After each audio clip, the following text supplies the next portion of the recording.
ছোট্ট একটা প্রবলেম আমরা একটু মুখে মুখে করে নেই। আমাদের যে একটা ওনার্স যিনি আছেন তিনি 225,000 টাকা ইনভেস্ট করেছেন। তাহলে এখানে আমরা দেখতে পাচ্ছি আমাদের ক্যাশ বেড়ে যাবে এবং ওনার্স ইকুইটির যে বাবদ ক্যাপিটালটা বেড়ে যাবে। আচ্ছা, আমরা এখানে একটা যেমন কোম্পানি পারচেজড অফিস ইকুইপমেন্ট যেহেতু পারচেজ করেছে নগদ অন ক্রেডিটে করেছেন, তার মানে আমরা দেখবো যে আমাদের এখানে আমাদের অফিস ইকুইপমেন্ট বাবদ একটা অ্যাসেটস বেড়ে যাবে। আর আমাদের ওই কি বলে যেটা অন অ্যাকাউন্টস পেয়েবল একটা লাইবিলিটিস বেড়ে যাবে। দ্য কোম্পানি রিসিভড 8,000 টাকা cash in exchange for service perform. Service provide করার কারণে যে আমরা যে 8,000 টাকা যেটা আমরা পেয়েছি সেটার জন্য আমাদের ক্যাশ বেড়ে যাবে আর আমাদের রেভিনিউ বাবদ আমাদের ওনার্স ইকুইটিটা বেড়ে যাবে। আর এখানে আমরা দেখি যে একটা company paid $850 for this months rent. চলতি মাসের এক্সপেন্সের জন্য আমি যে টাকাটা পে করেছি আমার ক্যাশ কমে যাবে আর যে এক্সপেন্স বাবদ আমার ওনার্স ইকুইটিটা কমে যাবে। এখানে the owners withdraw 1,000 cash for personal use. আমাদের নগদ টাকা কমে গেল 1,000 টাকা। এবং যেহেতু এটা মালিক নিজে ব্যক্তিগত প্রয়োজনে উইথড্র করেছেন, যার কারণে আমার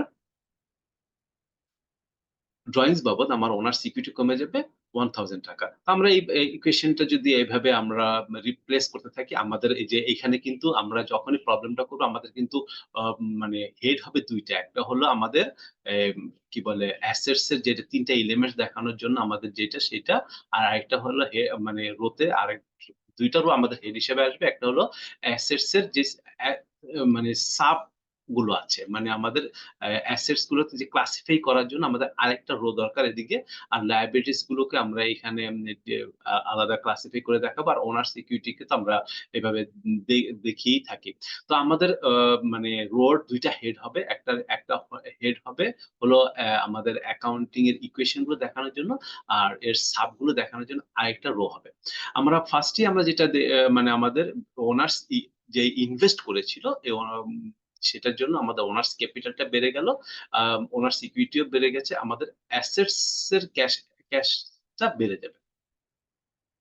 আমরা এরপর যেটা আমাদের অ্যাকাউন্টস, মানে আমরা যেটা ইকুইপমেন্ট পারচেজ করেছিলাম অন অ্যাকাউন্টে, অ্যাকাউন্টে আমরা যে মানে কি বলে অ্যাসেটটা ইকুইপমেন্টটা পারচেজ করেছিলাম, এই জন্য আমার ইকুইপমেন্টটা বেড়ে গেল। ইকুইপমেন্ট পারচেজ করার কারণে ইকুইপমেন্ট বেড়ে গেল। আর আমার এটা যেহেতু ধারে পারচেজ করেছি, আমার অ্যাকাউন্টস পেয়েবল বেড়ে গেল 7,000। দুনো পাশে মানে আমার দুনো পাশে ইফেক্ট কিন্তু অলমোস্ট সেম আসলো।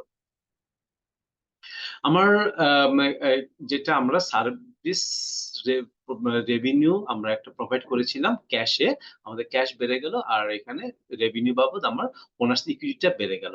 আমরা একটা রেন্ট এক্সপেন্স ছিল আমাদের, যেটা আমরা ক্যাশে পে করেছিলাম, আমাদের ক্যাশ কমে গেল। আর আমাদের এখানে এক্সপেন্স বাবদ আমাদের ওনার্স ইকুইটিটা কমে গেল। আমাদের লাস্ট যে একটা ট্রানজাকশন ছিল সেটা হলো ওনার্স ড্রয়িংস। ওনার্স এর যে ড্রয়িংসটা ছিল সেটা ক্যাশে ছিল, এই জন্য আমরা ক্যাশ কমিয়ে দিয়েছি। আর ড্রয়িংস এর টোটাল অ্যামাউন্টটা বাবদ আমার ওনার্স ইকুইটি কমে গেল। আমরা এরপরে যে এই কলাম গুলো যোগ করেছি, কলাম গুলো যোগ করে এখানে লিখেছি। আবার এইখানে যা আছে সবগুলো এই যে এইখানে যোগ করে লিখেছি। অ্যাকাউন্টস পেয়েবলটাও এখানে যোগ করে লিখেছি। ওনার্স ক্যাপিটাল এখানে যেটা একটা অ্যামাউন্ট আছে তাও যোগ করে আমরা লিখে দিয়েছি।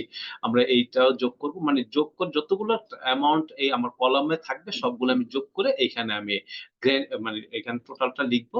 আর এই যে এক্সপেন্সের টোটাল লেখার পর আমাদের রাইট হ্যান্ড সাইডে যতগুলো নিচে টোটাল আছে সবগুলোকে যোগ করে আমি একটা গ্র্যান্ড টোটাল বের করব। আবার আমার অ্যাসেটস এর পাশে যতগুলো টোটাল আছে সবগুলো টোটাল যোগ করে আমি আমি গ্র্যান্ড টোটাল বের করব। এই দুইটা সমান হওয়া মানে আমার অ্যাকাউন্টিং এর অ্যানালাইসিসটা নির্ভুল হয়েছে।